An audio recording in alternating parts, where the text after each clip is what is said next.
Welcome back to the Rex YouTube channel အားလုံးပဲမင်္ဂလာပါညီတို့ညီမတွေတို့ဒီနေ့မှာတော့အကိုက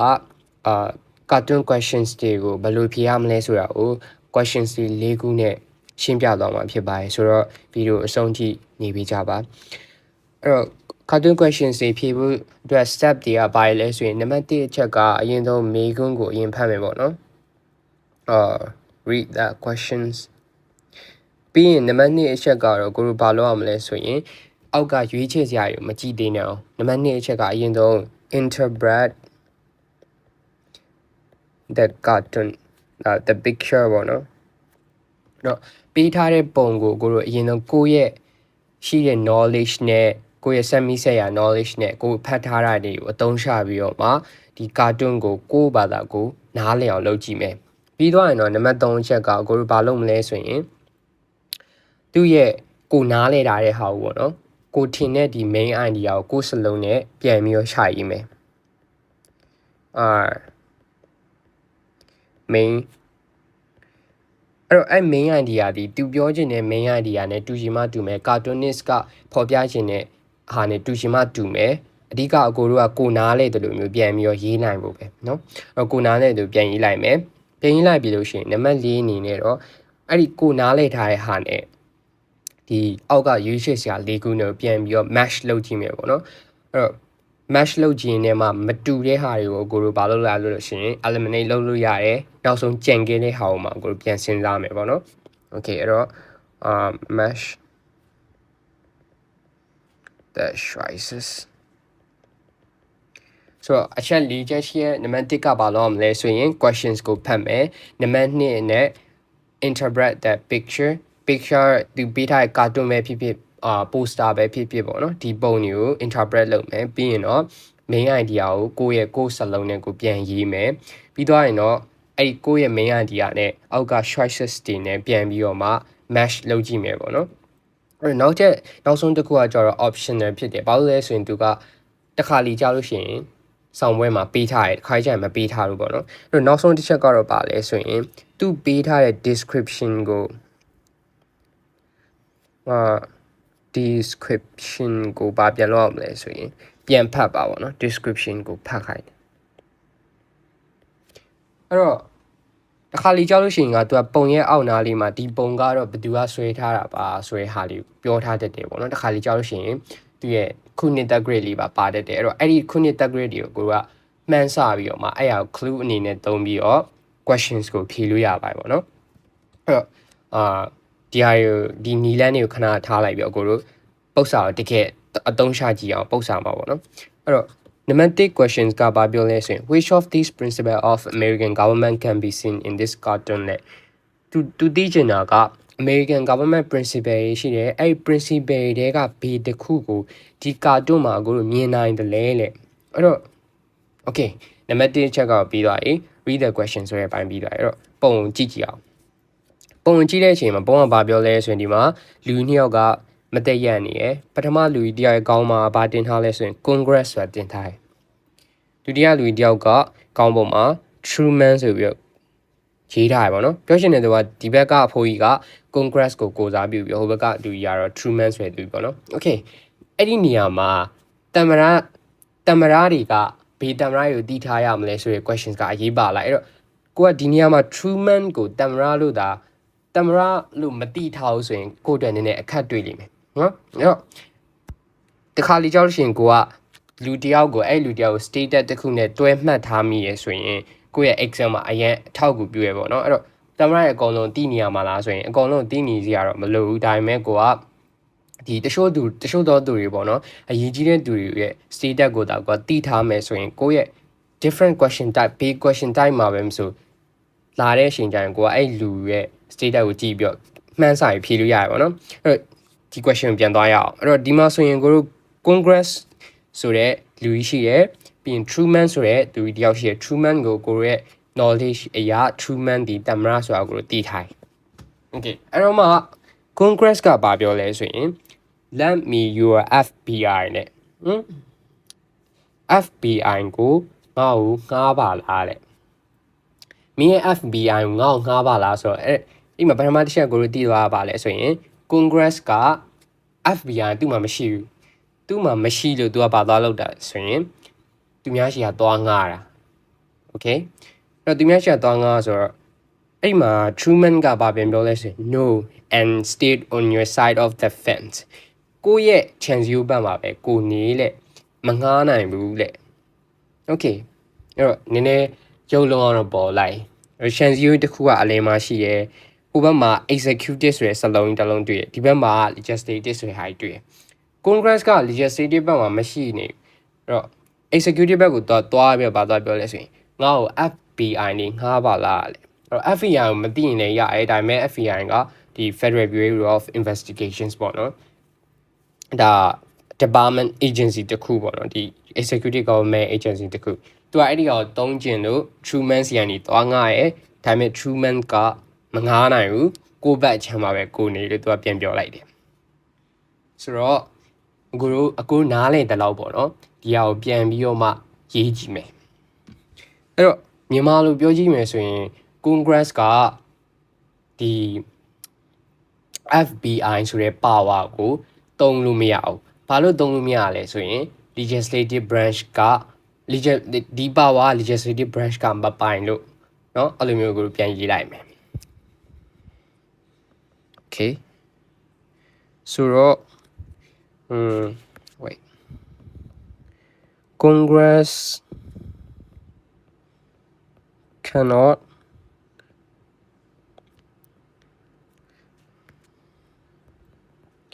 exercise a power that doesn't belong to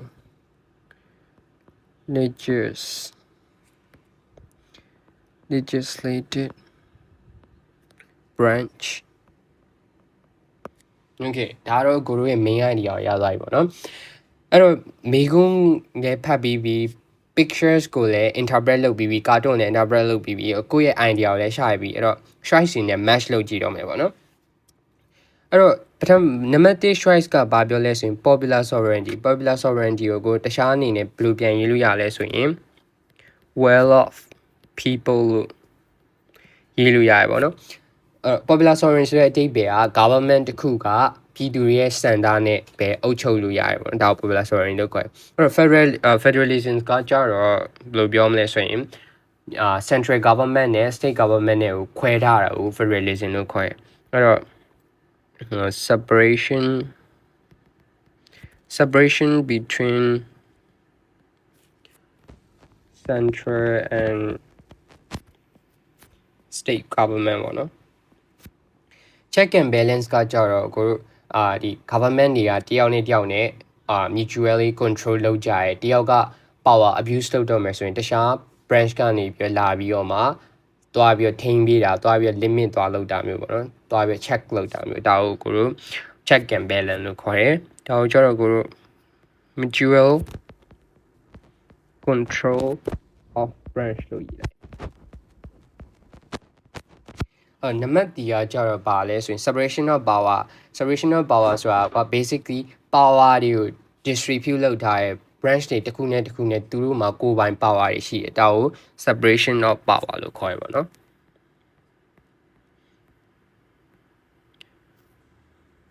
establishment of distribution of power okay maybe we should တို့လေးပဲရေးလိုက်မယ် distribution of power အဲ့တော့ဒီမှာဆိုရင် B တစ်ခုနဲ့ကိုရဲ့ main idea နဲ့တွားပြီးတော့ကိုက်ရင်လဲဆိုတော့ပြန်တိုက်ကြည့်မယ်ပေါ့နော်နံပါတ်1က A popular sovereignty well of people လေ well of people ဆိုတာ government တစ်ခုပြည်သူတွေကပဲရွေးချယ်တင်မြှောက်တယ်ဆိုတာ popular sovereignty ဒီဟာကကိုတို့ရဲ့ main idea နဲ့ဘာမှသက်ဆိုင်နေမှုမရှိ right အဲ့တော့ကိုနံပါတ် A ကိုပယ်လိုက်မယ်နံပါတ် B ကလည်း central နဲ့ state နဲ့လေဒီမှာကိုက executive branch နဲ့ legislative branch နဲ့အကြောင်းပြောနေတာ state တောင်မပါဘူးပေါ့နော်ကိုရဲ့ဒီပြည်နယ်တောင်မပါဘူးအဲ့တော့ကိုရဲ့ B ကိုလည်းပယ်လို့ရတယ်နံပါတ် C ကကြတော့ check and balance okay check and balance လားဒီနေရာမှာဖြစ်နေတာ check and balance လားအဲ့တော့တေချာကြည့်တဲ့အချိန်မှာ Congress ကမင်းရဲ့ FBI ကိုငါ့ကိုငှားပါလို့ပြောတယ် executive branch က Truman ကနေမငှားနိုင်ဘူးလို့ပြောဒီနေရာမှာ Congress ကလည်းသူ့ရဲ့ power abuse လုပ်နေရလဲမဟုတ်ဘူး။ तू ကဒီ FBI ကိုတွားငှားရုံပဲရှိသေးတယ်။तू က abuse မလုပ်နေတဲ့အတွက်ကြောင့်executive branch က Truman ကလည်းတွားပြီးတော့ဘာမှ balance တွေတွားလို့ဆရာမလို့တွားပြီး control လုပ်နေဆရာလဲမလိုအပ်ဘူးပေါ့နော်။အဲ့တော့ check and balance ရဲ့ case တွေကို describe လုပ်ရှင်အခုပြလာတဲ့ table ပေါ့နော်။အဲ့ table တွေကအကြောင်းအရာတွေနဲ့ပတ်သက်ပြီးတော့ပဲ तू က check and balance ကိုမေးခွန်းထုတ်လိမ့်မယ်ဆိုတော့ဒီပု္ပ္ပာမှာ check and balance ရဲ့nature တွေကိုမမြင်ရဘူးဆိုတော့ C လည်းမဖြစ်နိုင်တော့အဲ့ဒီကိုကြည့်ရတော့ဒီက separation of power ဟုတ်တယ် FBI ဆိုတဲ့ power ဒီ executive ကို distribute လုပ်ထား legislative ကမရှိဘူးအဲ့တော့ဒီဟာဒီ power distributions ကိုပြနေတာဖြစ်တယ်ပေါ့နော်အဲ့တော့ကိုရဲ့အဖြေက D ဖြစ်ပါမယ် Okay let's move on to next questions so အခုနဲ့ဒုတိယမြောက် questions တွေကိုအတူတူတွဲဖြေကြည့်အောင်ပေါ့နော်မေကွန်ဖတ်ကြည့်တဲ့အချိန်မှာ according to the above cartoon which statement here is correct အဲ့တော့ဒီနေရာမှာဘေး cartoon ပေးထားတယ်အဲ့ cartoon မှာဘေး statement ကမှန်တယ်ပေါ့နော်ဆိုတော့ဒီမှာ main idea တခုရှိမယ်အဲ့ main idea ကနေပြီးတော့မှပြန်ပြီးတော့ statement တွေထုတ်မယ်အဲ့ statement တွေထဲမှာဘေးတစ်ခုကအမှန်ဖြစ်မလဲလေပြောချင်တဲ့သူက ABCD ထဲမှာအကိုတို့ရဲ့ main idea နဲ့သက်ဆိုင်နေတဲ့ statement တစ်ခုကပါတယ်ပေါ့နော်အဲ့တော့ပုံပထမတစ်ချက်အနေနဲ့မေကွန်ဖတ်ပြီးတော့မေကွန်ဖတ်ပြီးတဲ့နေ့မှာအကိုတို့လောက်ရမယ့်ဟာကိုသိပြီအဲ့တော့ဒုတိယချက်အနေနဲ့ဒီကာတွန်းကို interpret လုပ်မယ်ပေါ့နော်ကာတွန်းမှာလူတစ်ယောက်ရှိတယ်အဲ့လူကြီးကငှက်တကောင်တနက်နဲ့ပြစ်လိုက်တယ်အဲ့တော့တနက်ကမီဝါးလေးထွက်သွားဆိုတော့ပြစ်လိုက်တယ်လို့ပဲအစွန်းလုပ်လိုက်မယ်နော်အဲ့တော့လူကြီးကဘာတူလဲဆိုရင် Andrew Johnson ဆိုတဲ့သူ Okay Andrew Johnson ဘာတူလဲ he's a president right president ဖြစ်တဲ့အတွက်ကြောင့်ဒီ president ကအတခုကိုတနက်နဲ့ပြစ်တယ်ဆိုတော့တနက်ဒီဘာကိုကိုစားပြုရဖြစ်မလဲ right တနက်က veto ကိုစားပြုမှာပေါ့အဲ့တော့ Andrew Johnson ကဘာလို့လဲ civil right အဲ့တော့1866ကို veto လုပ်ခဲ့ပါဆိုရင် main idea ကိုရသွားမယ် Andrew Johnson veto civil right at of 1866 Okay ဒီ main ညာသုံးပြီးတော့ကိုဘာပြန်လုပ်မလဲဆိုရင်တတိယအနေနဲ့ choice တွေကနေပြန်ပြီးတော့ match လုပ်ကြည့်အောင်အဲ့တော့နံပါတ် A ကဘာပြောလဲဆိုရင် legislative branch checks the judicial branch since the civil rights act of 1860 were intercepted by the judge called Andrew Johnson wait Andrew Johnson က judge လား Wait no right ဒါပေမဲ့ဒီနေရာမှာအကိုတို့က Andrew Johnson ကိုတမရလား judge တာမသိရင်တော့ပထမမေကွန်းရဲ့ပထမအဖြေရဲ့ပထမအပိုင်းကနေကိုပြန်ပြီးတော့မှစစ်ထုတ်လို့ရတယ်သူကဘာပြောတာလဲဆိုရင် legislative branch ကလည်း check လုပ်တာပါလေဒီနေရာမှာ legislative branch ကထုတ်လိုက်တဲ့ဥပဒေကအပြည့်ခံရတာကွာ legislative branch ကသွားပြီးတော့ check သွားလုပ်တာမဟုတ်ဘဲနဲ့သူကဘာလုပ်ခံရလဲဆိုရင် check လုပ်ခံရတာအဲ့တော့သိကြပြီနံပါတ် A ကလုံးဝကိုရဲ့ main idea နဲ့မတူတော့ဘူးမှားသွားပြီပေါ့နော်နံပါတ် B ကိုကြည့်လိုက်တဲ့အချိန်မှာ executive branch checks the legislative branch since the civil rights act of 1866 was vetoed by Andrew Johnson the president Okay executive branch က legislative branch ကို check တယ်ဘာလို့လဲဆိုရင် civil rights act of 1866က Andrew Johnson ရဲ့တမရက veto လုပ်လိုက်လို့ဒါအကိုရဲ့ main idea နဲ့လုံးဝ exactly the same ကွာ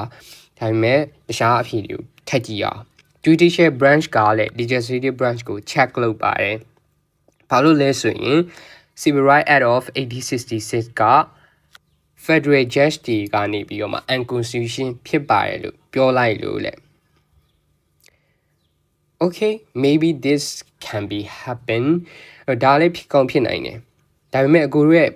main idea နဲ့စင်လားဆိုရင်မစင်ဘူး right ဒီမှာသူကဘာပြောလဲဆိုရင် federal judge တွေကလည်း federal judge တွေက unconstitutional ဖြစ်တယ်လို့ထုတ်ပြန်လိုက်လို့လေဆိုတော့ဒီမှာကကိုရဲ့ပုံမှာက Andrew Johnson ဆိုတဲ့သူပဲပါတယ် federal judge တွေဆိုတာမပါဘူး right ဆိုတော့ C လည်းမဖြစ်နိုင်တော့နံပါတ် D ကိုကြည့်တဲ့အချိန်မှာ legislative branch ကလည်း executive branch ကို checks လုပ်ပါတယ်လေ ဘာလို့လဲဆိုရင် Civil Rights Act 86က passed into law after overriding the video and just video ကြီးကို override ဖြစ်သွားလို့လေဒီနေရာမှာအကိုတို့က Civil Rights Act ဆိုတဲ့စလုံးတစ်ခုပဲပါတယ်ကိုတို့ရဲ့ပုံမှာ legislative branch ကနေပြီးတော့မှပြန်ပြီးတော့ဒီ anti-treason video လောက်တော့ပြန် vote တယ်ပြန် vote ပြီးတဲ့အချိန်မှာ override video override လုပ်လိုက်ပါတယ်ဆိုတော့ဟွာဒီအကြောင်းအရာတွေကိုဒီပုံထဲမှာကိုဒီ scope ထဲမှာမမြင်ရဘူး right ဆိုတော့ဒီလည်းမဖြစ်နိုင်တော့အကိုတို့ရဲ့ main idea နဲ့လုံးဝ exactly တွားပြီးတော့တူတယ်နံပါတ် B ရတာအဖြစ်ဖြစ်ပါမယ်နော် okay so now the question စီသွားရအောင် okay ဒီ question စီကဘာကိုပြောတာလဲအရင်ဆုံးမေးခွန်းဖတ်မယ်နံပါတ်1အချက် which of the following is illustrated in the cartoon လဲအောက်ကဘေးတစ်ခုကို cartoon က illustrate လုပ်ထားတာလဲเนาะအဲ့တော့မေးခွန်းဖတ်ပြီးသွားပြီးတော့ဒုတိယအနေနဲ့ကိုတို့ဘာလုပ်မလဲဆိုရင်ပုံကြည့်မယ်ပေါ့နော်ပုံမှာကိုတို့ကြည့်လိုက်တဲ့အချိန်မှာစင်ကြီးကဘာကိုကိုစားပြုတာဖြစ်မလဲ of course Republican Party ပေါ့နော် Republican Party ကိုကိုစားပြုမယ်အဲ့တော့ဒီဒန်ကီကကျတော့ဘာကိုကိုစားပြုလဲ Democratic Party ကိုကိုစားပြုမယ်ပေါ့ right အဲ့တော့ဒန်ကီနဲ့ Republican Party နဲ့နှစ်ခုက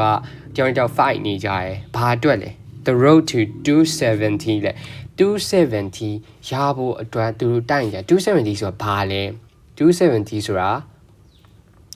ဘာကိုပြောတာလဲ270ဆိုတာဘာနဲ့ပတ်သက်နေရလဲ270ဆိုအကိုတို့ electoral college နဲ့ပတ်သက်နေရ right electoral college မှာ290မဲရတယ် electoral vote ရတဲ့သူဒီတမရဖြစ်လာမယ်အဲ့တော့ကိုတို့main line ဒီအောင်ပြန်ရေးကြည့်လိုက်မယ်ပေါ့နော်Republican Party and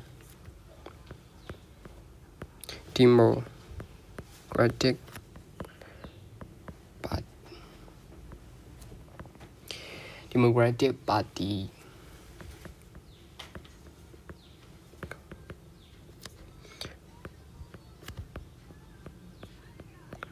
electoral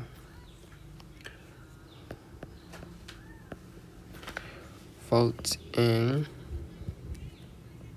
sorry ba electoral college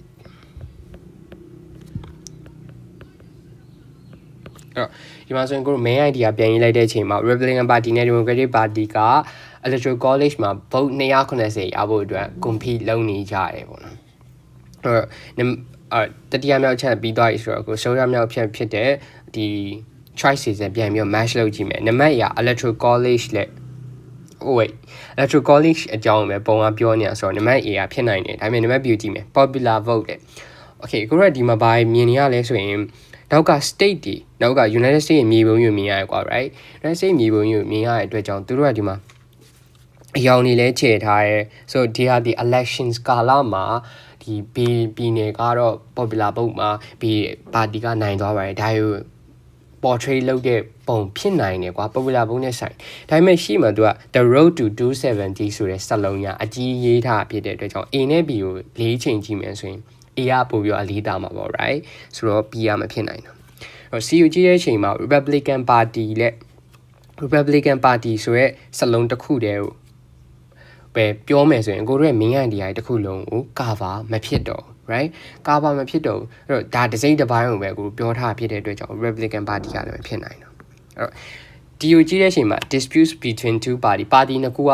စင်နဲ့ဒန်ကီနဲ့ကတယောက် fight နေကြဆိုတော့ဒါသူတို့ကြားထဲမှာ disputes ဖြစ်နေရပါတော့ဖြစ်နေရလို့တွေးကောင်းတွေးနိုင်တယ်ဒါပေမဲ့ main idea တစ်ခုလုံးနဲ့ cover ဖြစ်လားတက်ဆိုင်နေလားဆိုရင်ဒီဟာဒီလုံးဝ main idea တစ်ခုလုံးကို cover မဖြစ်ပါဘူးဆိုတော့ဒီလည်းဖြစ်နိုင်တော့ဘောနော်အဲ့တော့ဒီမှာဆိုရင် electoral college ကို cartoon မှာ describe လုပ်ထားဖြစ်ပါတယ်အဲ့တော့နံပါတ် A ကအဖြေမှန်ဖြစ်ပါမယ်နော်ဆိုတော့နောက်ဆုံး question စီကိုတွားရအောင်အဲ့တော့နောက်ဆုံး questions ကဘာပြောလဲဆိုရင် which what historical context does this cartoon describe that address it ဆိုတော့ဒီမှာဆိုရင်ဒီ historical context တစ်ခုမေးရပေါ့နော်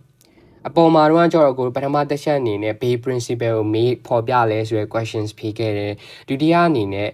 main idea ကနေ Bay statement ကမှန်လဲဆိုတော့မေးတဲ့ question ဖြေခဲ့တယ်ဒုတိယအနေနဲ့ဒီသူရဲ့ဒီ civic government မှာရှိတဲ့ topic တစ်ခုအဲ့ topic တစ်ခုကို ဖော်ပြတဲ့ကာတွန်းအကြောင်းဖြစ်ခဲ့ဒီမှာကျတော့ historical context ပေါ့နော်သူကပုံမှာဘေးကာလအပိုင်းရှားကိုပြောပြနေတာလဲဆိုရင်အကြောင်းသူကမေးတယ်အဲ့တော့ဒါမေးခွန်းပုံစံလေး၄ခုပေါ့နော်ကာတွန်းမှာပဲမေးခွန်းပုံစံ၄ခုပြောသွားတာဖြစ်ပါတယ်ဆိုတော့တခြားလေးဒီဥစားလေးမှတ်ကြပါတော့အဲ့တော့နောက်ဆုံးတစ်ခုကတော့ historical context ကိုမေးအဲ့တော့ပုံကြည့်တယ်ပုံကြည့်လိုက်တဲ့အချိန်မှာပုံကဘာလုံနေလဲဆိုရင်လူကြီးတယောက်ရှိတယ်အဲ့လူကြီးကကလေးလေးနှစ်ယောက်ကိုလက်ဆွဲလာတယ်ပြီးရင်သူ့ကိုအခလေးလေးကိုဗီဒီယိုဆိုတဲ့တဲ့ကိုခေါ်လာအဲ့တော့ကိုရဲ့ knowledge အရာဒီမှာဆိုရင်ကိုကဘာသိနိုင်လဲဆိုရင်ဒီစလုံးကိုသိတယ်ဒီစလုံးကိုသိတယ်ပြီးရင်ဒီဟာကိုဖတ်နိုင်တယ်အဲ့တော့ဒီမှာလူရဲ့မျက်နှာကိုကြည့်တဲ့အချိန်မှာသူ့ရဲ့ expression ကမကောင်းနေဘူးအဲ့တော့ဒီလူကိုဘယ်လို describe လုပ်ထားလဲဆိုတော့လေသူကဘာပြောလဲဆိုရင် cruel angle ပဲဆိုမကောင်းတဲ့ရက်ဆက်တဲ့ဦးလေးပေါ့နော်ဒီဦးလေးကကလေးတွေကိုတစ်တော်တဲ့ခေါ်လိုက်ဆိုရင်ဒါ bad intention စကောလားကောင်းတဲ့ intention နဲ့တော့ခေါ်လာမှာဖြစ်နိုင်အဲ့တော့ကိုရဲ့ main idea ပြန်ရေးကြည့်မယ်ဆိုရင်ဘယ်လိုရေးလိုက်မလဲအရင်ဆုံးကြည့်တဲ့အချိန်မှာလူတယောက်ကကလေးကိုဗီဒီယိုတဲ့ခေါ်ဗီဒီယိုတဲ့ခေါ်လိုက်ကလေးတွေက civil rights အဲ့တော့လူတယောက်ဒီ civil rights တွေကိုဘာလုပ်လိုက်တာလဲဗီဒီယိုလုပ်လိုက်တယ်အဲ့တော့ဗီဒီယိုလုံးနိုင်နေဆိုတဲ့ကဒီလူကဘာဖြစ်သွားမှာလဲတမရပဲပေါ့နော်ကိုရဲ့ခံမှန်းမိရတော့ main idea a president veto civil right